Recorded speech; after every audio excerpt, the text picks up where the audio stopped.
Oke, aku lanjut next. Nah, jadi hari ini itu eh kita bahas tentang penerapan induktif, tentang yang hari itu kita mau bahas tentang kesesuaian pernyataan dan juga interpretasi data. Nah, kalau misalnya ada waktu, aku juga mau bahas tentang penalaran kuantitatif. Nah, jadi untuk kesesuaian pernyataan ini misalnya tuh sebenarnya udah sempat kita singgung juga pada pertemuan sebelumnya, itu kan simpulan pasti benar, pasti salah. Nah, kalau ini itu dia pernyataan sebenarnya mirip-mirip sih sama, tapi aku mau bahas pernyataan nih. Ya, aku bahas jadi pertama itu kan ada pernyataan pasti benar ya. Kalau pernyataan pasti benar itu dia tuh sesuai sama teks nih, sesuai sama isi teks gitu. Nah, dan dia itu sesuai isi teks ya. Selain sesuai isi teks, dia itu pasti istilah kebenarannya itu kayak istilahnya tuh udah 100%. Jadi udah terpenuhi semua pernyataan-pernyataannya. Terus yang kedua, mungkin benar. Di mana mungkin benar itu adalah dia berupa dugaan pernyataan gitu. Yang dimana itu dia ini bisa ada celah juga nih. Ada celah untuk salah. Paling celahnya itu kayak sedikit. Misalnya kalau di soalnya itu ada 3 syarat gitu. Nah, jadi dia tuh kayak dikasih satu syaratnya doang nih yang ada celahnya yang masih abu-abu. Nah, itu bisa dipastikan dia mungkin benar. Nah, yang ketiga itu ada mungkin salah. Kalau mungkin salah nih biasanya jarang ya. Ini tuh jarang banget ya. Jarang banget masuk di dalam soal ya. Dan dia itu tuh kebalikannya dari yang mungkin benar. Jadi dia tuh kalau dia ada syarat gitu ya, misalnya ada 3 syarat nih. Terus dia tuh yang terpenuhi itu dua syaratnya tidak terpenuhi. Jadi kalau ada 3 syarat, 2 syaratnya itu tidak terpenuhi gitu. Itu dia berarti masuknya ke mungkin salah. Nah, terus yang kemudian pasti salah. Kalau pasti salah ya udah berarti jelas dia tuh udah kontra sama teksnya. Dia berlawanan atau bertentangan. Berlawanan tapi dia konteksnya ya topiknya tuh masih sama ya, tapi topiknya masih sama. Gitu. Karena biasanya orang tuh suka ketukar nih antara pasti salah sama tidak relevan.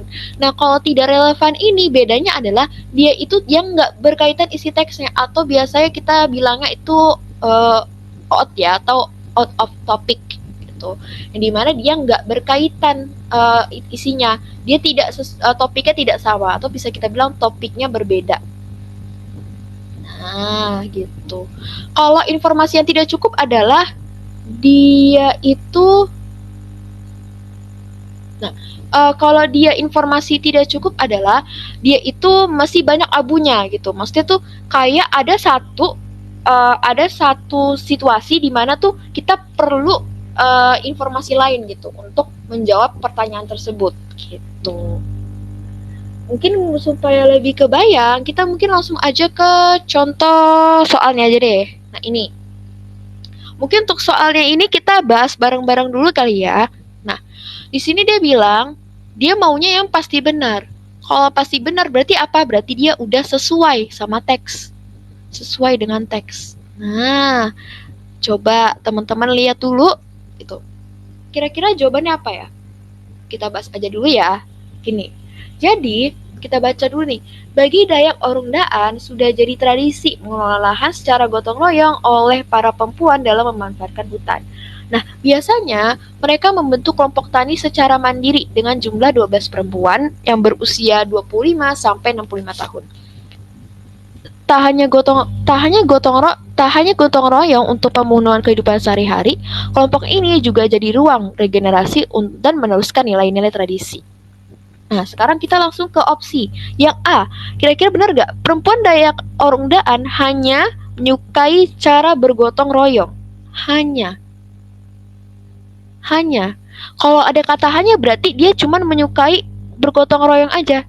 Sedangkan di soalnya ini tuh dia itu bilang adalah tradisi gitu. Tradisi aja gotong royongnya. Bukan dia cuma suka gotong royong.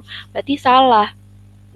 Sekarang yang B, budaya gotong royong Dayak Orundaan semata-mata juga mirip ya. Berarti dia hanya ditujukan untuk ruang regenerasi. Salah ya. Kenapa? Karena ruang regenerasinya di sini itu adalah sebagai pelengkap kan di sini. Dia sebagai pelengkap karena ada juga jadi ruang regenerasi. Sekarang yang C, orang-orang Dayak Orundaan memiliki tradisi bergotong royong untuk memenuhi kebutuhan kehidupan sehari-hari. Nah, ini tuh kira-kira benar nggak untuk yang C pernyataannya? Sesuai nggak sama yang teks? Benar ya? Sesuai nggak? Ya nggak? Kenapa? Karena di sini itu ada disebutkan nih, di mana mengelola lahan secara gotong royong gitu kan, yang dimana gotong royong ini untuk apa? Untuk memenuhi kehidupan sehari-hari. Nah, berarti ini udah ada di teks nih, berarti ini yang benar gitu. Kalau untuk yang D, tidak hanya perempuan, kelompok tani Dayak Orundaan juga ada versi anggota laki-laki. Ini salah ya, ini salah. Asal ini tidak relevan, ini dia tidak relevan. Nah, gitu. Terus di sini tuh bukan tidak relevan sih, sorry, dia masih satu konteks ya. Dia bukan tidak relevan, dia tidak cukup. Ya, dia masuknya ke tidak cukup. Karena kan dia masih relevan nih, masih satu konteks ya. Nah, terus ruang regenerasi melalui kelompok tani dimaksudkan karena memang di sana mayoritas aktivitasnya adalah bertani. Ini itu dia pasti salah. Ini adalah pernyataan yang salah. Gitu. Jadi jawabannya yang C. Sampai di sini dulu, ada yang mau ditanya dulu teman-teman sebelum aku next ke pertanyaan selanjutnya.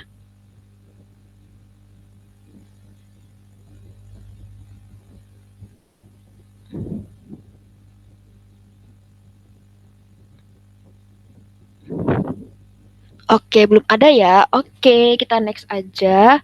Nah, coba kalau tadi aku yang kerjain, sekarang coba kalian yang kerjain. Yang di sini dia bilang pasti salah ya. Kalau pasti salah tuh biasanya soalnya gampang sih. Udah otomatis dia yang bertentangan sama teks. Nah, coba dijawab dulu. Jawabannya apa ya kira-kira ya?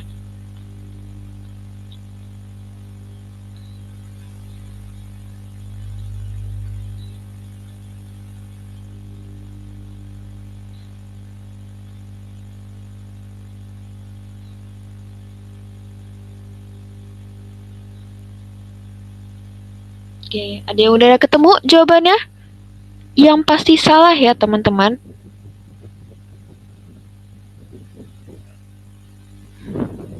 Yang C.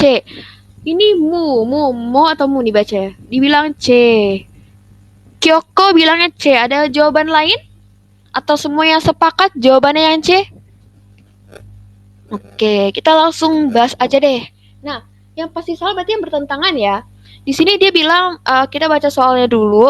Bromat adalah senyawa kimia yang terbentuk saat ozon digunakan untuk mendesinfikasi air minum bereaksi dengan bromida alami yang ditemukan di sumber air.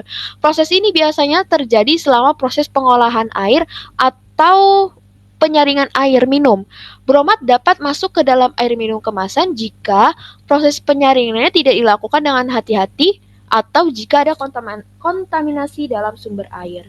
Nah, jadi di sini itu berarti jawabannya adalah pasti salah. Yang A, bromat adalah senyawa kimia yang terbentuk saat ozon bereaksi dengan bromida alami. Ini itu kan pernyataannya pasti benar ya, karena ada di teks nih, dia pasti benar.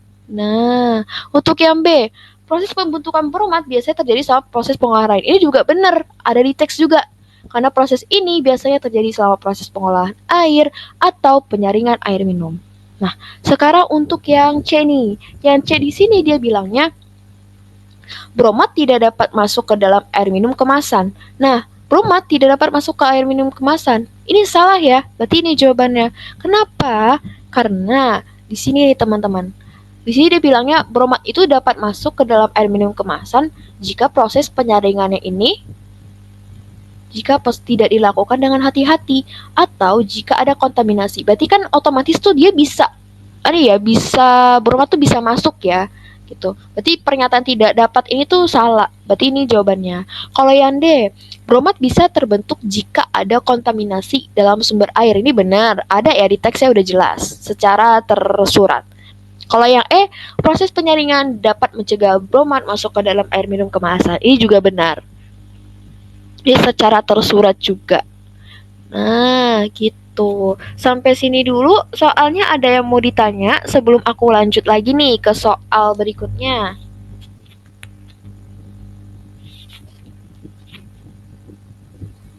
Aman guys? Kalau aman, aku lanjut ya. Nah, soal yang terakhir nih. Kira-kira apa jawabannya? Coba, ini jawabannya apa ya? Kira-kira ya untuk soal yang ini. Yang ditanya adalah pernyataan yang paling mungkin benar berdasarkan teks tersebut adalah, coba kita dijawab dulu, coba. Mungkin ya aku baca dulu ya. Diskon mobil dari dealer masih berlangsung hingga akhir tahun ini. Nah, ada mobil yang tengah diskon sampai 50 juta, yakni Honda BR-V. Nah, mobil ini tengah diobral untuk menghabiskan stok tahun ini. Jadi mobilnya diobral untuk menghabiskan stok. Honda membranded all new Honda BR-V di angka 298 juta.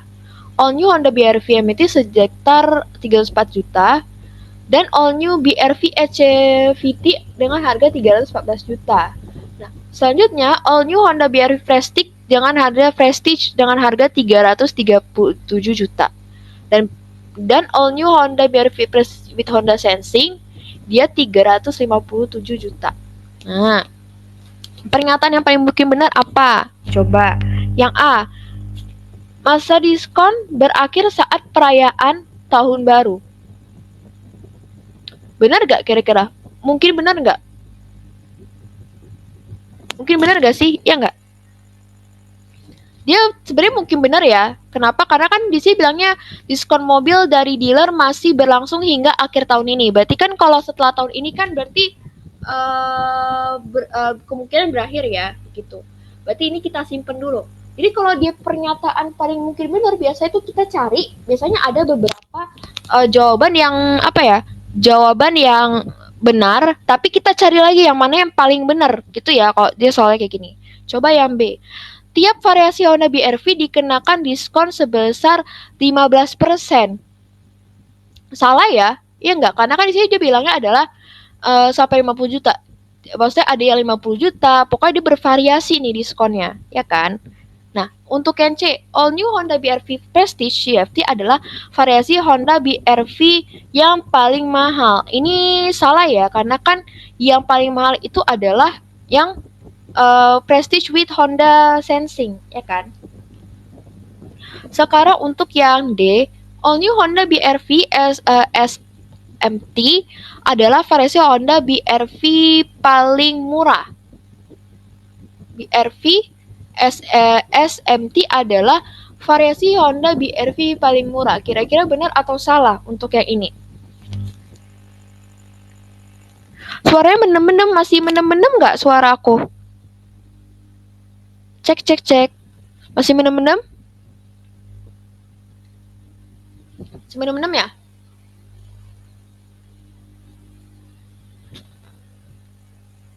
Oh enggak. Oh oke, mendem-mendem. Oke. Yang D ini kira-kira benar nggak? All new Honda BR-V adalah variasi Honda BR-V yang paling murah. Kira-kira benar atau salah untuk yang D ini? Coba kita lihat. All new Honda BR-V SMT di 289, BR-V MT 304. Nah, ini benar nggak? Iya nggak? Benar nggak? Benar ya, ya nggak? Karena kan di sini tuh dia bilangnya di sini BR-V SMT itu dia di harga 289 juta, ya kan? Nah, terus di mana ini coba yang harga awal all new Honda BR-V Prestige with Honda Sensing adalah 407 juta. Bener gak kira-kira ini? Jadi kalau dia cari harga awal tuh berarti ini kita hitung dulu nih untuk yang E. Coba ya kita hitung ya. Berarti harga awalnya itu adalah 350 juta.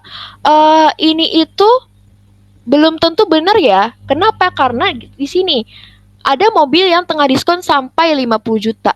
Berarti kan nggak pasti 50 juta kan. Bisa aja diskonnya kurang dari segini. Bisa aja kayak cuma 25 juta, cuma 30 juta. Ini kan nggak pasti. Karena dia cuma bilang ada mobil diskon sampai 50 juta. Gitu. Berarti kita nggak tahu harga awalnya nggak pasti ini ya. Gitu. Walaupun dia benar sih bisa jadi. Tapi kita nggak bisa pastikan. Gitu. Nah di antara yang ketiga ini nih. Yang mana yang paling mungkin benar? Berarti yang A kah, yang D, atau yang E? Kalau menurut teman-teman yang mana? Yang A, yang D, atau yang E? Ada jawab yang A, ada jawab yang D. Oke, coba diperhatiin dulu. Ada jawab yang A, ada jawab yang D. Ada jawabannya apa? Kalau aku ya, aku lebih milih jawabannya adalah yang D. Kenapa? Karena di sini sih udah jelas sih ya, karena kan dia bilangnya Honda BRV paling murah. Di sini kan di obralnya kan dibilangnya sebentar. Ya BRV 289 masa diskon berakhir pada saat perayaan tahun baru. Masih berlangsung hingga akhir. Oh, sorry.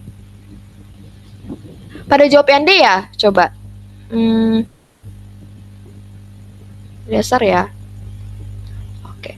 Kalau menurut aku adalah jawabannya yang paling mungkin benar itu menurut aku adalah yang A. Sorry ya. Kenapa yang A? Karena gini, kalau yang C ini kan all new Honda BRV adalah variasi Honda all new Honda BRV SMT adalah variasi Honda BRV paling murah. Nah, di sini memang sih dia paling murah ya kan, karena kan 289,8 juta. Tapi kan ini harga setelah diobralkan atau harga setelah diskonnya gitu. Karena biasanya di produk-produk itu biasanya walaupun dia itu paling murah ya setelah diskon, belum tentu pas sebelum diskonnya harganya itu lebih paling murah. Bisa jadi memang misalnya Honda BRV ini memang diskonnya sekian juta, ini juga misalnya sekian juta gitu. Karena di sini diskonnya itu tuh variasi.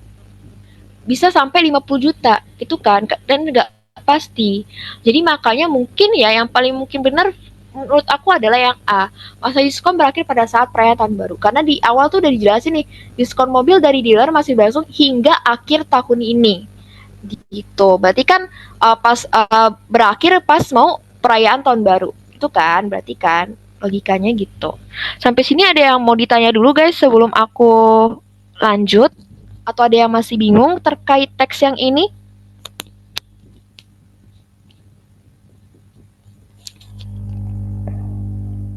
Aman? Kalau aman bisa reaction guys. Kalau misalnya aman. Tidak. Aulia bilang enggak. Oke. Pada reaction nih. Coba ya aku cari. Ada nggak soal?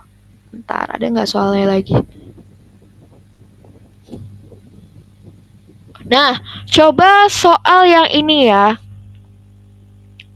Soal yang ini. Nah. Soal yang ini tuh berarti adalah. Coba ya. Kita jawab dulu satu-satu nih. Coba. Indonesia adalah salah satu negara penghasil ikan terbesar antara negara-negara ASEAN. Hal ini dikarenakan luas wilayah laut Indonesia sangat besar. Ikan terbesar antar negara-negara ASEAN karena dia luas wilayah lautnya sangat besar. Meskipun demikian, kebanyakan nelayan di Indonesia berasal dari keluarga yang kurang mampu. Pernyataan yang pasti benar dan pasti salah. Coba yang pertama. Indonesia penghasil ikan nomor 1 di antara negara ASEAN. Kira-kira ini pasti benar atau pasti salah? Benar ya. Kalau pasti salah kan dia nggak mungkin kan. Berarti kan dia benar gitu kan. Gitu. Nah, sekarang untuk yang kedua. Negara dengan garis perairan kecil dan besar memiliki hasil tangkapan ikan yang sama. Kira-kira ini benar atau salah? Salah ya? Ya nggak sih? Karena di sini tuh kan nggak dijelasin. Dan juga salah. Karena kan kalau misalnya garis pariernya itu beda kan otomatis kan tangkapannya juga beda kan, logikanya gitu. Berarti dia salah. Sekarang untuk yang ketiga, banyaknya hasil ikan di Indonesia membuat sangat banyak nelayan yang sejahtera.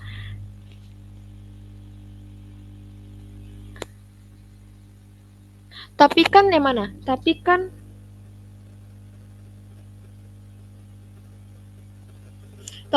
salah satu Kak yang nomor satu coba ya. Indonesia menghasilkan ikan uh, nomor satu di antara negara ASEAN. Nah ini tuh sebenarnya pernyataannya ini tuh harusnya tuh mungkin benar Pak. Ini ya, ini saya kayaknya salah soal sih.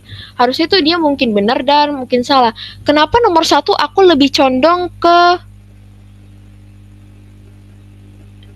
iya sih. Tapi nomor satu itu kalau misalnya kita tulis pasti salah, belum tentu juga, ya kan? Kalau misalnya nomor satu Indonesia penghasil ikan nomor satu di antara negara ASEAN. Kalau kita masukin ke pasti salah nih teman-teman. Bisa kita masukin ke pasti salah. Itu. Kalau kita masukin ke pasti salah, apakah dia? Kalau misalnya nomor satu itu kita masukkan ke pasti salah, berarti dia udah otomatis Indonesia tuh bukan penghasil nomor satu. Tapi kan di teks itu adalah salah satu. Memang sih Indonesia salah satu. Tapi kalau misalnya kita bilang pasti salah, berarti apa ya istilahnya itu kita nggak membenarkan ini. Padahal bisa jadi pernyataan ini tuh benar kalau dia tuh nomor satu gitu. Makanya aku lebih condong ke benar sih. Harusnya kemungkin benar, iya harusnya kemungkin benar memang. Mungkin ini teksnya soalnya agak jelek. Ini tuh sebenarnya masuknya kemungkin sih, kemungkin benar gitu. Kalau kita masukin ke pasti salah, itu lebih gak apa ya? Ini tuh lebih gak apa ya istilahnya tuh lebih salah lagi kan? Karena kan dia bisa jadi benar, bisa jadi enggak. Gitu. Jadi makanya aku lebih condong ke itu sih, ke yang pasti benar gitu. Emang agak rancu sih soalnya kayak gini. Nah, kalau yang ketiga, dua aman ya. Ketiga, banyaknya hasil ikan di Indonesia membuat sangat banyak nelayan yang sejahtera. Kalau nomor tiga ini benar atau salah? Coba. Nomor tiga salah ya. Kenapa? Karena dia itu kan di sini dia bilangnya itu masih banyak juga yang kurang mampu kan, gitu dan juga ya agak kurang mampu di sini. Nah, yang keempat, meski menghadapi tantangan ekonomi, nelayan Indonesia tetap produktif. Kalau yang keempat ini pasti benar atau pasti salah yang keempat ini? Meski menghadapi tantangan ekonomi, nelayan Indonesia tetap produktif. Nah, kira-kira benar atau salah? Nomor 4 ini. Kalau menurut aku ini tuh sebenarnya ini tuh lebih ke apa ya? Dia sebenarnya nggak ada di teks sih. Dia nggak, ini tuh lebih ke nggak relevan sebenarnya. Ya nggak sih? Karena di sini di teksnya kebanyakan nelayan Indonesia berasal dari keluarga kurang mampu. Di sini tuh nggak dijelasin sebenarnya. Tapi bisa jadi dia mungkin benar juga, bisa jadi enggak gitu kan. Di keempat tuh aku lebih condong ke mungkin benar sih. Nah, terus yang kelima, luas wilayah laut suatu negara berpengaruh terhadap hasil tangkapan ikan. Kira-kira berpengaruh nggak? Di sini dijelasin nggak? Penghasil ikan terbesar karena wilayah luas laut Indonesia sangat besar. Jadi kan di sini otomatis tuh dia bilangnya berarti kalau luas wilayah laut besar itu berpengaruh sama penghasil ikannya, itu kan? Berarti dia berpengaruh nih. Berarti dia pasti benar. Ya enggak? Karena di sini tuh secara tersirat dia bilangnya penghasil ikan terbesar antara negara ASEAN karena luas wilayah Indonesia sangat besar. Gitu. Berarti dia pasti benar. Gitu. Kira-kira aman nggak sampai sini? Yang agak rancu memang 1 dan 4 sih. Dia agak rancu. Aman atau ada yang masih mau ditanyain dulu? Mau udah reaction aman. Rahma bilang aman. Oke, yang lain nama gitu ya. Kalau misalnya soal kayak gini tuh kalau misalnya dia masih condong ke mungkin benar, ya udah kita jawab aja pasti benar. Karena kalau misalnya kita jawab ke pasti salah, itu lebih apa ya? Lebih salah lagi gitu maksudku.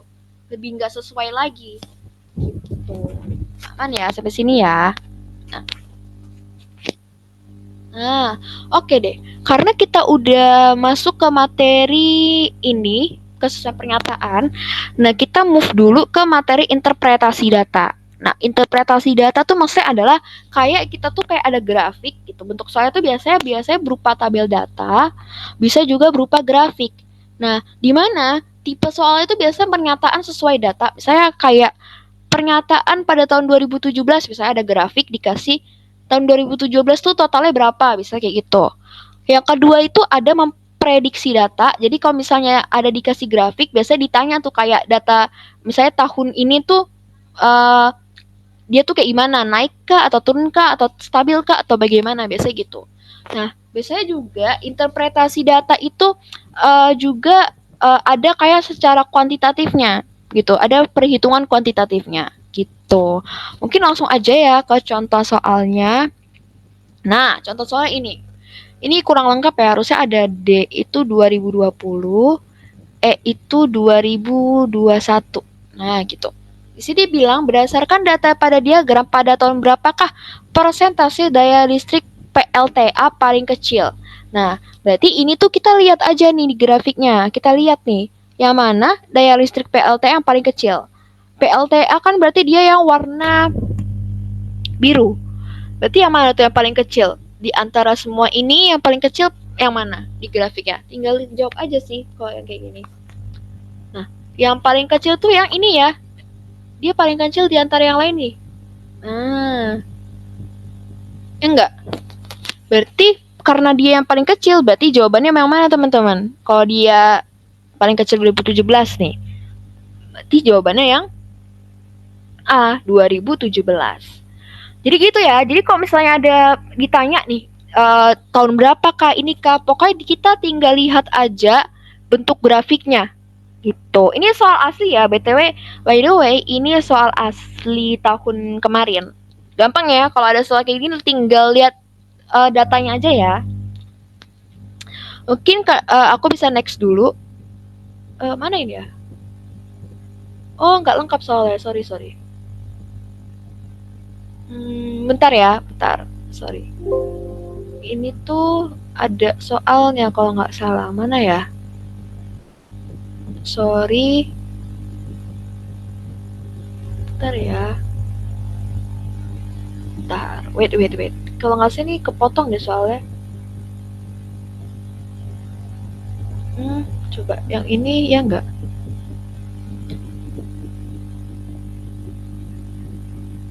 Wah, nggak lengkap soalnya.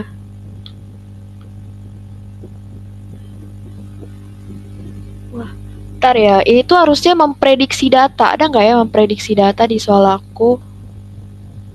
Ya, nggak ada. Berarti hilang. Ini tuh soalnya ini tadi, dia tuh sebenarnya bertanya tentang prediksi data. Nah, prediksi data kalau nggak salah dia bilangnya, ini ya aku masih ingat kok, pada tahun 2022, gitu. Pembangkit listrik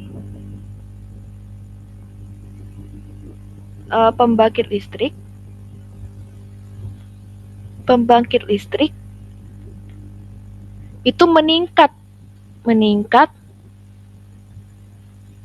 sebanyak 10%.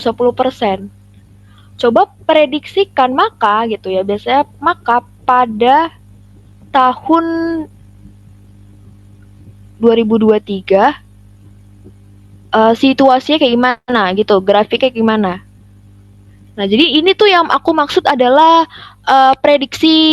memprediksi gitu. Nah, ini itu ya. Jadi dia bilang gini, pada tahun 2022 pembangkit listrik tuh 10% meningkat. Jadi itu PLTA itu meningkat 10%, PLTG juga meningkat 10% dari tahun sebelumnya, ya kan? Berarti kan kalau dia meningkat otomatis nanti tahun 2022 itu grafiknya tuh kayak gini nanti kan. Pokoknya dia meningkat gitu kan. Kayak gini sama yang kayak gini gitulah. Pokoknya dia meningkat lah gitu, meningkat 10% gitu. Nah, berarti kita mau prediksi pada tahun 2023 grafiknya gimana gitu kan. Kita nggak tahu nih tahun 2023 grafiknya gimana. Nah, kalau mau lihat caranya adalah gini, kita lihat bentuk grafiknya gitu. Kalau dia bentuk diagramnya atau grafiknya ini dia stabil, berarti itu yang bisa kita ambil. Nah, di sini yang mana yang stabil ya?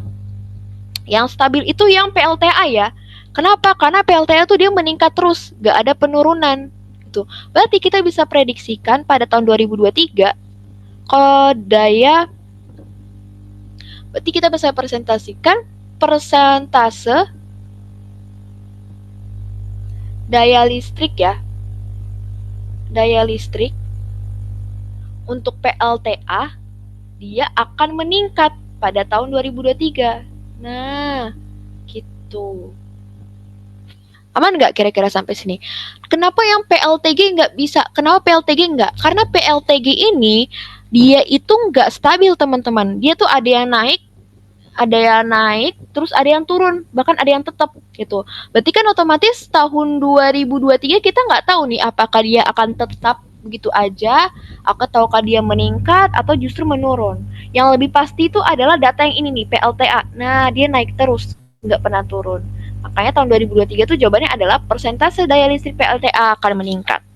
Gitu. Pokoknya sebenarnya ada soalnya kayak gini sih soalnya untuk prediksi grafik.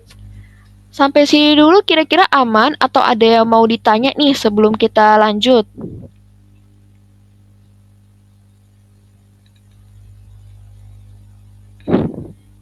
Kalau aman bisa reaction ya guys.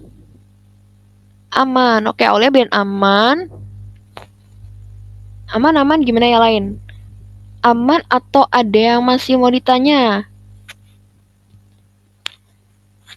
Oke, udah pada reaction nih.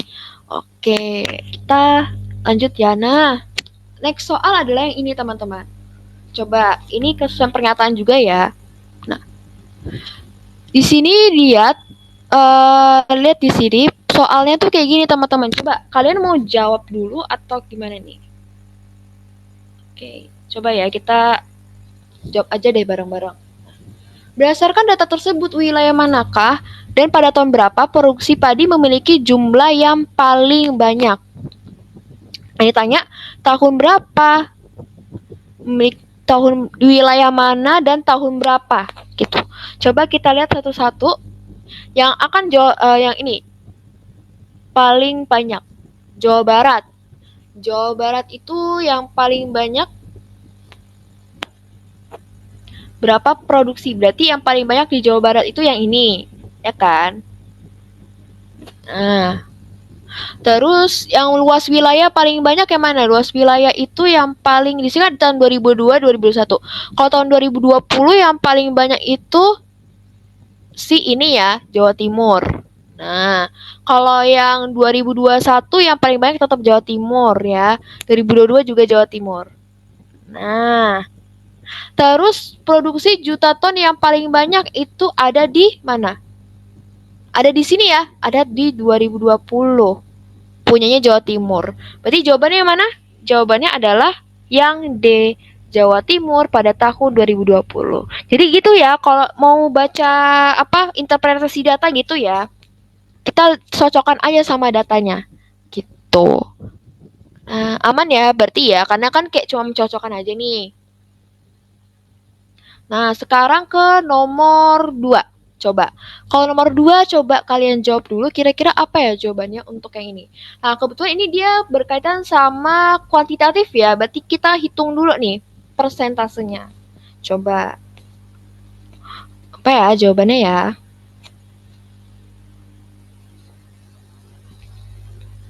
Dibanding dengan produksi pada persentase, berapa persentase produksi pada ini ya, pertanyaan itu adalah berapa persentase produksi pada ketiga provinsi tersebut dibandingkan dengan produksi pada nasional. Kalau nasional kan berarti ini ya, Indonesia nih, ini yang nasional.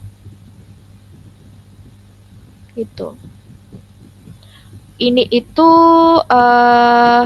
yang Jawa Barat ininya semuanya. Berarti gimana? Berarti kalau misalnya kita mau hitung persentase, berarti itu karena dia mau dibanding sama produksi nasional. Berarti mungkin rata-rata dari ini kan ditambah dulu nih. Berarti caranya adalah Jawa Barat gitu kan, ditambah Jawa Timur, ditambah Jawa Timur dibagi 3 dulu gitu. Kita cari rata-ratanya dulu. Rata-ratanya kan berarti ini tuh sebenarnya bentar. Berarti ini rata-ratanya adalah berapa? Jawa Tengah, Jawa Barat itu 9,62 gitu ya. Tambah 9,57 ditambah 9,68 dibagi 3. Berarti berapa tuh? Aku coba kalkulator dulu ya. Berarti 9,62 berarti 9,62 ditambah 9,57 ditambah 9,68 dibagi 3. Nah, hasilnya adalah 9,62. Hasilnya adalah 9,62. Nah, udah deh, karena kita udah dapat ini kan, ketiga provinsi itu rata-ratanya kayak ini. Berarti baru deh kita cari persentasenya. Cari persentasenya adalah karena dia mau dibanding sama produksi nasional, berarti kayak gini. 9,62 dibagi sama produksi nasional berapa? Produksi nasionalnya bentar, ini pada nasional. Si pada dibanding dengan produksi nasional. Oh ya, berarti ini sebentar, berarti ini berarti kita rata-ratakan aja satu-satu pada ketiga provinsi tersebut dibanding kita ambil mungkin satu data aja deh, kita ambil tahun 2022 aja nggak apa-apa, karena kan kalau rata-rata kan mirip-mirip gitu kan. Berarti 9,62 dibagi 55,67 dikali sama 100, kira-kira dapat gak? Dikali sama 100%. Berarti 9,62 dibagi 55,67 dikali 100. Ada nggak? Jawabannya 17% ya? 17%. Gitu. Berarti yang mendekati itu adalah yang ini ya, yang 15%. Gitu. Sebenarnya sih kalau mau lebih, kalau aku sih cara gitu sih. Biasanya kalau misalnya kayak gini aku coba ambil salah satu data nilainya berapa gitu. Atau bisa kita cari satu-satu. Misalnya kita hitung lagi 2021 ya. 2021 kan itu kan berarti ini kan coba ya 2021 kan berarti 9,11 ditambah 2021 itu 9,11 ditambah 9,61 ditambah 9,78 dibagi sama 3. Berarti berapa? 9,11 ditambah 9,61 ditambah 9,11 ditambah 9,61 ditambah 9,78 dibagi sama 3. Nah, hasilnya 9,5. Coba ya, sama nggak? 9,5. Nah, berarti di sini persentase 2021 adalah persentase 2021 itu adalah 9,5 per 54,41 dikali 100%. Kira-kira mirip nggak? 9,5 dibagi sama 54,41 dikali sama 100%. Nah, 17,46%. 17,46%. Kalau yang tahun 2020 juga mirip sih. 9,01 ditambah 9,4 ditambah 9,94 dibagi dibagi 3 gitu. Ini juga nanti hasilnya itu aku udah hitung sih, totalnya adalah 17%. Berarti yang lebih mendekati itu adalah yang 15% gitu sih. Sampai sini dulu kira-kira aman atau ada yang mau ditanya dulu? Masa harus aman. Nah, yang lain gimana? Atau ada yang mau ditanya dulu? Sebelum kita lanjut nih teman-teman. Bisa reaction aja ya. Aman, oke. Nah, terakhir nih untuk interpretasi data. Nah, manakah pernyataan di bawah ini yang benar tentang luas panen pada 3 provinsi tersebut selama tahun 2020-2022? Nah, ini kita hitung satu-satu nih. Kita lihat satu-satu. Yang A, luas panen Provinsi Jawa Barat selalu mengalami penurunan. Apakah betul? Jawa Barat selalu mengalami penurunan? Salah ya. Dia malah justru meningkat terus. Berarti salah. Sekarang yang B, Jawa Timur memiliki luas panen yang lebih besar dibanding dua provinsi lainnya. Jawa Timur memiliki luas panen yang lebih besar dibanding dua provinsi lainnya. Benar nggak? Bener ya? Ya kan di sini dia lebih besar terus nih. 1,75, di sini juga 1,70, 1,70. Ini benar berarti. Berarti jawabannya yang mana teman-teman? Jawabannya berarti yang B. Nah, coba kalau yang C. Jawa Barat memiliki luas panen lebih besar daripada Jawa Tengah, tapi lebih kecil dari Jawa Timur. Jadi Jawa Barat itu memiliki luas panen lebih besar dari Jawa Tengah, tapi dia lebih kecil dari Jawa Timur. Salah ya? Ya, gitu.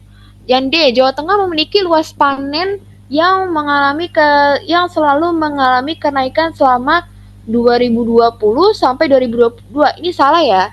Kenapa? Karena di sini dia sama luas panennya gitu. Yang E, Jawa Timur memiliki luas panen yang sama besar dengan Jawa Tengah pada tahun 2020. Salah. Salah banget kan? Beda.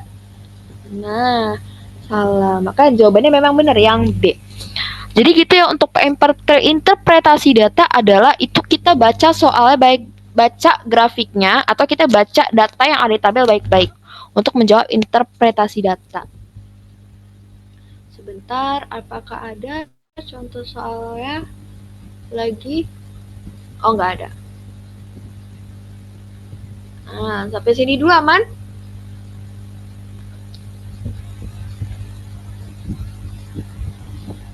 Aman, oke deh.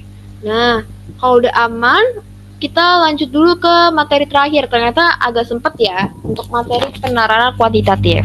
Nah, penalaran kuantitatif di penalaran umum itu yang sering keluar tuh simpel-simpel aja, yang basic-basic aja. Yang keluar itu adalah diskon ya, diskon yang keluar. Terus juga yang keluar itu rasio gitu. Terus menentukan informasi yang membantu. Maksudnya itu informasi apakah gitu yang bisa dipakai untuk menjawab soal itu misalnya. Terus ada juga bobot.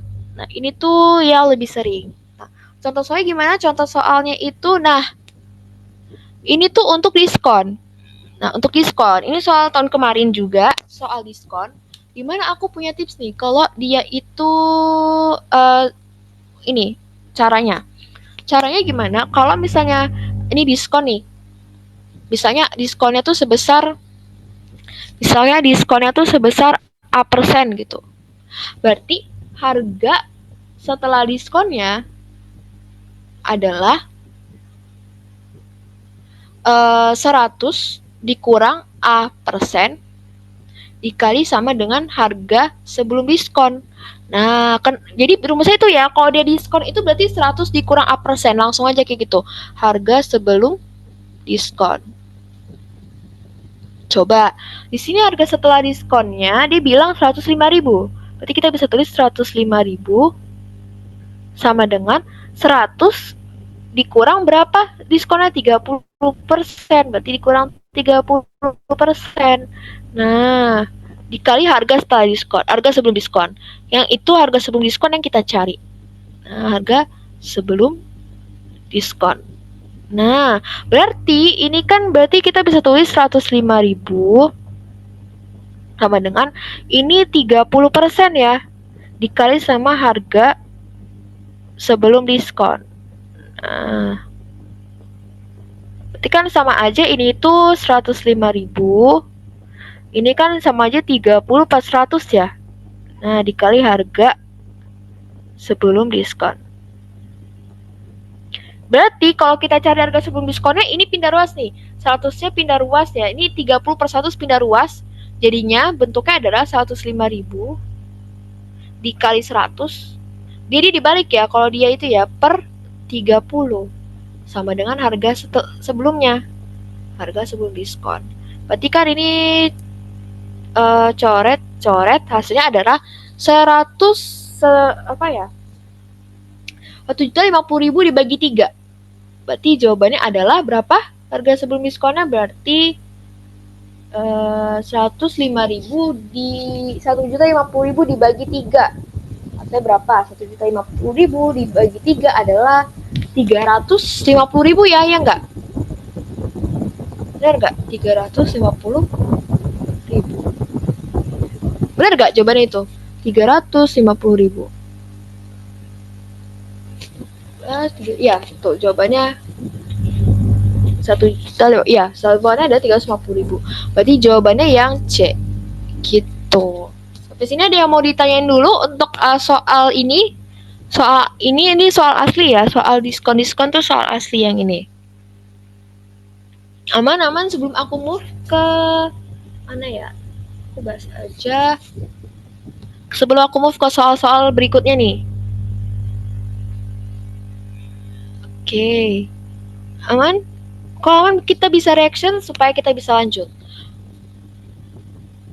Kalau yang ini kita kalian kerjain di rumah masing-masing aja ya, karena konsepnya sama kok. Kalau dia lebih murah, dia sama. Berarti juga kalau dia lebih murah, kita juga bisa pakai langsung aja. Berarti 100 dikurang 15%. Gitu ya. Bisa kalian kerjain di rumah. Nah, di rumah masing-masing. Nah, sekarang kita lanjut ke yang ini. Nah, tadi yang aku bilang. Nah, ini itu informasi yang cukup yang digunakan untuk menentukan jumlah peneliti di pusat penelitian X. Nah, dia mau yang kayak gitu tuh. Dia mau informasi apa sih yang cukup supaya bisa dapat nih jumlah peneliti di pusat penelitian X. Dia mau kayak gitu. Ini tuh tipsnya ada lagi nih. Kalau misalnya dia itu yang X, berarti kalau nggak ada yang mengandung X itu bisa kita eliminasi. Apalagi kalau dia nggak punya angka gitu ya. Berarti di sini kan yang nggak ada unsur X-nya itu yang mana? Yang 3 sama 4 ya? Ya nggak? Tapi kita yang 3 ini itu mungkin bisa kita pakai di pernyataan kedua untuk mencari pernyataan ini ya, untuk mencari nilai X ya. Berarti yang udah jelas yang nggak ada angka, itu kan yang ini. Jadi ini bisa kita hapus karena dia nggak cukup. Tipsnya pertama adalah yang nggak ada angka dulu, yang tidak ada angka pasti, ada nilai ya atau angka, itu bisa kita eliminasi. Kita coret aja atau kita eliminasi. Baru abis itu kita kita eliminasi lagi yang tidak mengandung X gitu. Salah. Berarti ini salah ya, karena kan dia nggak ada angka pastinya gitu. Dia cuma bilang Y sama dengan 3Z gitu. Kita nggak tahu nilai Z berapa, kita nggak tahu nilai Y berapa. Nah, terus yang ini yang pertama, pusat penelitian X dan Y memiliki jumlah peneliti lebih banyak pada bulan ini dibandingkan bulan lalu. Ini juga salah ya teman-teman. Kenapa? Karena dia nggak ada angka pastinya. Itu. Kalau yang nomor 2, perbandingan jumlah peneliti di pusat X dan Z adalah 2:5. Nah, ini tuh bisa kita pakai. Kalau apa? Kalau kita tahu nilai Z-nya. Nah, yang ketiga udah pasti salah. Kenapa? Kalau kita tahu nilai Z-nya, dia cuma dapat nilai Y. Itu kan? Berarti makanya salah. Nah, yang keempat ini ya, peneliti bulan Z itu 30 orang dan meningkat 20% pada bulan ini. Nah, berarti kan kita bisa dapat nih angka dari pernyataan keempat ini, angka nilai Z-nya. Nah, di mana kalau udah dapat nilai Z-nya, kita bisa masukin ke sini yang pernyataan kedua ini buat dapat nilai X-nya. Gitu. Jadi makanya jawabannya adalah 2 dan 4. Jadi untuk soal prediksi ini nggak perlu kita hitung ya guys. Yang penting tuh bisa dipikir pakai logik gitu. Bisa langsung jawab aja. Oh, kalau dia nggak ada angka pastinya gitu, kita nggak punya angka, ya udah bisa aja kita eliminasi aja dulu gitu. Kalau dia perbandingan, misalnya perbandingan itu kayak gini nih, berkaitan nih, ada nilai X. Misalnya kalau soal yang ada perbandingan itu yang diambil sih. Ini kan perbandingan kan kebetulan X dan Z ya. Oh, berarti kita harus tahu nilai Z-nya. Sebenarnya udah kelihatan sih. Berarti kalau nih tahu nilai Z yang kita cari, sebenarnya udah kelihatan nih pernyataan 4 tuh menyatakan jumlah nilai Z-nya. Gitu. Makanya jawabannya adalah 2 dan 4. Gimana guys? Aman untuk soal menentukan informasi? Aman ya? Oke. Nah, Nah, kemudian yang ini teman-teman. Nah, ini mau kalian jawab dulu atau gimana nih? Ini itu dia soal tentang rasio ya, tentang rasio dan juga persen. Ya, rasio dan persen. Yang mana ini soal asli ya teman-teman, dan ini yang keluar pola soalnya tahun kemarin tuh kayak gini teman-teman. Rasio dan rasionya kayak gini. Coba.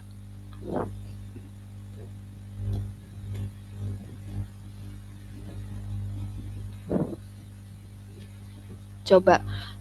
Mungkin kita langsung bahas aja deh. Nah, jadi bahan pembuatan kecap itu adalah ini garam dan air. Tiga bahan pertama tuh memiliki perbandingan segini. Berarti kan di sini ada kedelai banding gula banding garam. Itu kan berarti kan berapa? 3 dibanding 2 dibanding 1. Nah, gitu. Dimana volume air adalah 25% dari volume gula cair. Berarti airnya, volume air itu adalah 25% dari volume gula cair. Kalau 25% dari, itu maksudnya adalah 25% dikali sama gula cairnya. Gitu. Sampai sini untuk hubungan persentase kira-kira aman nggak sebelum aku lanjut? Atau ada yang mau ditanya dulu? Aman? Oke.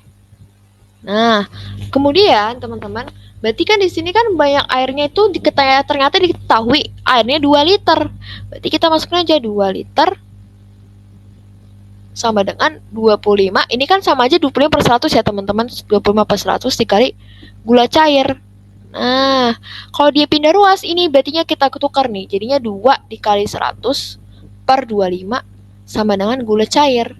Nah, berarti gula cairnya berapa? Berarti gula cairnya adalah ini 200 dibagi 25 sama dengan gula cairnya. Berarti gula cairnya berapa? Gula cairnya adalah 8 liter. Gitu. Berarti gula cairnya udah dapat 8 nih. Sekarang dia mau cari apa? Berapa volume pasta kedelai? Nah, ini itu kita pasti pakai rasio. Nah, rasio itu ya kita masih pakai rasio. Di mana rasio itu adalah rumusnya gini kalau dari aku ya. Misalnya nilai yang dicari itu sama dengan perbandingan yang dicari per perbandingan yang diketahui dikali sama nilai yang diketahui. Nah, sekarang nilai yang dicari apa? Nilai yang dicari kan pasta kedelainya ya. Berarti kan kedelainya itu sama dengan perbandingan kedelai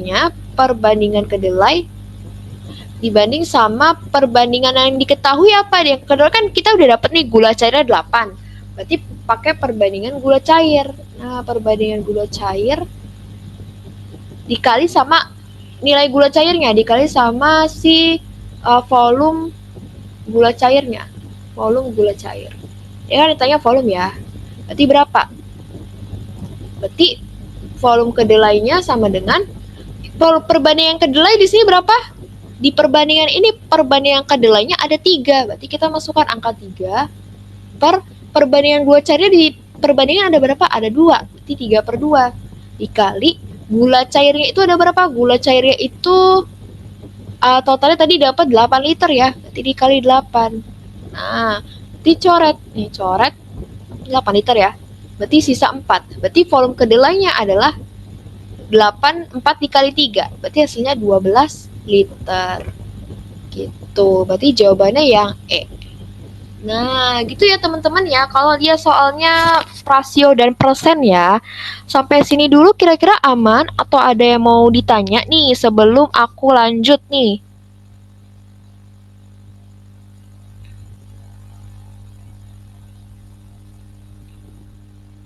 Cek aman? Aman. Oke. Mungkin sejauh ini aman. Oke.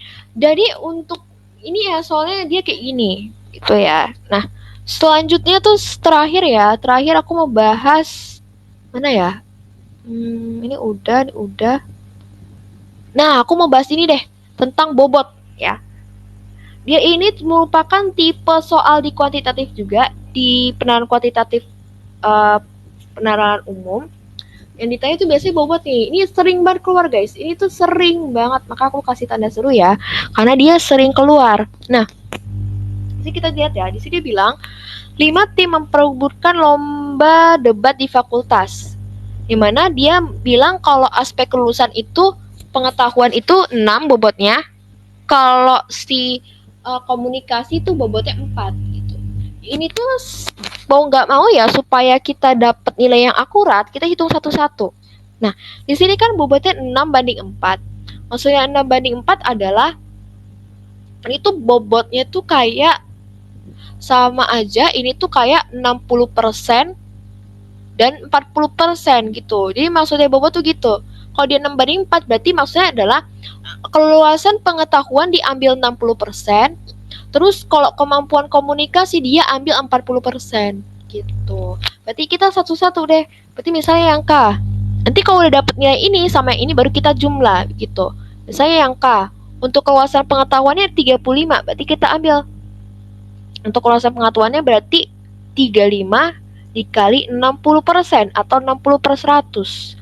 Berarti hasilnya berapa? Di sini kan berarti 0, 6 kali 5 30, 0 3, 6 kali 3 18, 19, 20, 0 berarti 1. Tahun mau dikasih 40 berarti 100. Hasilnya 1600 dikali per 100. Hasilnya berarti 16 ya. Berarti kan 21 tambah 16 berapa? 21 tambah 16 hasilnya 37. Nah, terus untuk yang L adalah sini 60%, berarti 40 dikali 60 per 100 gitu ya. Berarti sama dengan 2400 dibagi 100. Berarti hasilnya 24. Terus yang satunya 35 dikali 40 per 100. Berarti hasilnya adalah 0, 4 kali 5, 20, 02, 4 kali 3, 13, 13, 14 per 100. Hasilnya adalah 14. Berarti 24 ditambah 14 hasilnya 38. Untuk yang M juga gitu ya. Untuk yang M itu adalah 45 dikali 60 per 100. Berarti hasilnya adalah 0, 6 kali 5, 30, 03, 6 kali 4, 24, berarti 2700 per 100. Hasilnya adalah 27. Yang ini yang satunya berarti 30 dikali 40 per 100. Berarti hasilnya adalah 1200 per 100. Nah, hasilnya 12. Berarti hasilnya 27 ditambah 12. Hasilnya 39. Lagi untuk yang N. Untuk yang N-nya berarti sama juga nih. Berarti 30 dikali 60 per 100. Berarti kan hasilnya adalah 1800 dibagi 100. Hasilnya 18. Untuk yang satunya juga berarti 45 dikali 40 per 100. Nah, berarti kan hasilnya adalah 1800 dibagi 100. Hasil 18. Berarti ini 18 tambah 18 hasilnya 36. Sekarang yang O. Yang O itu berarti 25 dikali 60 per 100 sama dengan 1500 dibagi 100. Hasilnya 15. Yang satunya berarti 55 dikali 40 per 100. Berarti hasilnya adalah 0 pakai 20, 02, 2200 dibagi 100. Hasilnya berarti 22. Ya udah deh, berarti yang O ini adalah 15 ditambah 22. Hasilnya 37. Nah, berarti yang mana yang paling besar? Berarti yang menang kan, yang terpilih sebagai juara kan berarti yang menang. Berarti yang mana tuh yang menang? K37, L38, M39, N-nya tadi 36, O-nya 37. Berarti yang paling besar ini ya yang 39. Berarti jawabannya yang mana? Jawabannya berarti yang M. Gitu teman-teman. Nah, sampai sini dulu materi terakhir kita hari ini. Ada yang mau ditanyain dulu? sebelum aku akhiri ya teman-teman ya. Kalau ada yang mau ditanya, boleh banget ya, tanya sama aku aja sekarang. Tapi kalau misalnya nggak ada, bisa juga kalau misalnya mau di luar sesi, misalnya ada yang mau ditanya nih tiba-tiba, bisa aja hubungin kakak adminnya supaya nanti sampai nih ke aku pertanyaannya apa gitu. Ada yang mau ditanya dulu nih teman-teman? Sebelum aku akhiri, tidak ada kak. Oke, aman ya berarti ya. Nah, nggak ada. Jadi teman-teman, karena hari ini itu pertemuan terakhir sama aku ya teman-teman ya, karena tentang di pengenalan umum, kebetulan hari ini itu adalah hari terakhir pertemuan kita ya. Nah, jadi selama 3 hari sama aku belajar PU, thank you banget ya teman-teman ya yang udah membersamai sama aku belajar tentang pengenalan umum. Nah, mudah-mudahan setelah dari 3 hari ini kita belajar pengenalan umum ini tuh, mudah-mudahan kalian udah kuat nih konsepnya dan siap menghadapi SNBT. OTW skor UTBK berapa, skor SNBT-nya nanti OTW 1000 ya guys ya. Oke. Thank you teman-teman. Aku izin stop share dulu ya.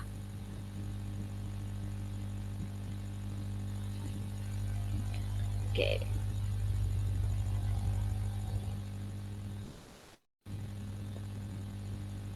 Bentar, aku save dulu ya.